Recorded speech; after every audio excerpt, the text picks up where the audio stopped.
ശരിയാട്ടോ, down to എർത്താ. Down to എർത്താണ്. ഞാൻ എഴഞ്ഞു വരണോ?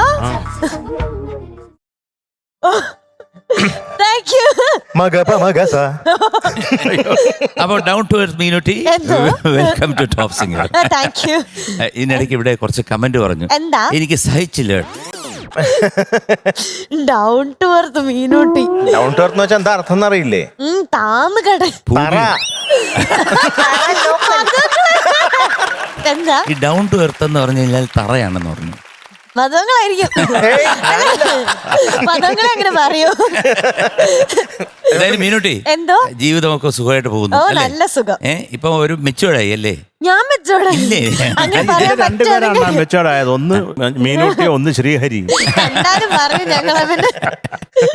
മീനുട്ടി, എന്തോ ഞാൻ ഈയിടെ ഒരു പോസ്റ്റ് ഉണ്ട് മീനുട്ടിയുടെ. അതായത് മീനുട്ടി നമ്മൾ സാധാരണ ചട്ടിക്കകത്ത് എന്തെങ്കിലുമൊക്കെ ഇട്ട് ഇങ്ങനെ ഉറക്കുന്നതും കോരുന്നതും കഴിക്കുന്നതും ഒക്കെ കാണുമല്ലോ. ഇത് വെറും ചട്ടിയില് കോലിട്ട് കറക്കിയിട്ട് ഞാൻ എന്തോ സ്വാദിഷ്ടമായ ഒരു ഭക്ഷണം ഉണ്ടാക്കുകയാണ്. എന്നിട്ട് ഫ്രൈ ഡേ, അതായത് FRIDAY, അതായത് ഫ്രൈ ചെയ്ത് ഞാൻ കഴിക്കുകയാണെന്നുള്ള ഒരു അർത്ഥത്തിലിട്ടു. ഞാൻ അതിന് കമന്റ് എഴുതി, തള്ളു വേണം, പക്ഷെ ഈ മറിച്ചിടരുതെന്ന്. അതിനകത്തൊന്നും ഇല്ലല്ലോ. എവിടാ സോയാബീൻ ഉണ്ട് അതിന്റെ അകത്ത്. എവിടെ?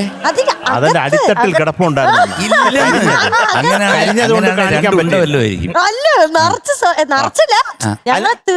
മക്കളെ കുഞ്ഞെ, പ്രേക്ഷകർക്ക് തോന്നുന്ന ഒരു സംശയം അവരുടെ ബിഹാഫിൽ ഞാൻ ചോദിക്കാം.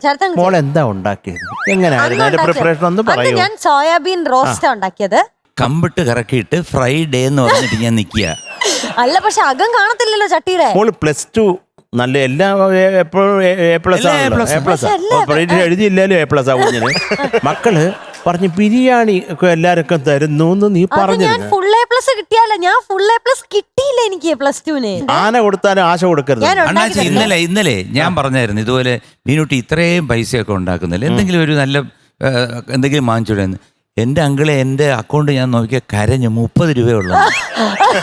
സത്യമാ? 30 കോടിയാണോ? അല്ല, വെറും 30. മറ്റേ ഗൂഗിൾ പേയുടെ ബാലൻസ് കാണിച്ചതാ ഞാൻ 30. അങ്കിൾ എന്തോ ഒരു രത്ന ചുരുക്കത്തിൽ ഞാൻ പറഞ്ഞു നിർത്താം. അതായത് എനിക്ക് പ്രായമായി. ഇനി ആരെങ്കിലും ഒക്കെ ആൾക്കാർ വരുന്നെങ്കിൽ ഞാൻ നിങ്ങൾക്ക് ഭാവിയിൽ ഭക്ഷണമൊക്കെ ഉണ്ടാക്കി തന്ന് പൊന്നുപോലെ നോക്കും എന്നുള്ളതിന്റെ ഒരു മുന്നോടിയായിട്ടാണ് ഈ സാധനം കൊണ്ട് തള്ളിയത്. നല്ലൊരു വീട്ടമ്മയായിരിക്കും. ഫ്രൈഡേ കൊണ്ട് അതാ ഉദ്ദേശിച്ചത്. കൂടുതൽ പറയണോ? വേണ്ട, ഇനി ഒന്നും അണ്ണാ, കെട്ടാൻ വരുന്നവൻ ഒരു കോടീശ്വരനായിരിക്കണം എന്നുള്ളതിന്റെ മാത്രമല്ല, അവൻ ജീവിതകാലം മുഴുവൻ സോയാബീൻസ് കഴിച്ച് ഒരു വഴിയാവും. നമുക്ക് തുടങ്ങാം.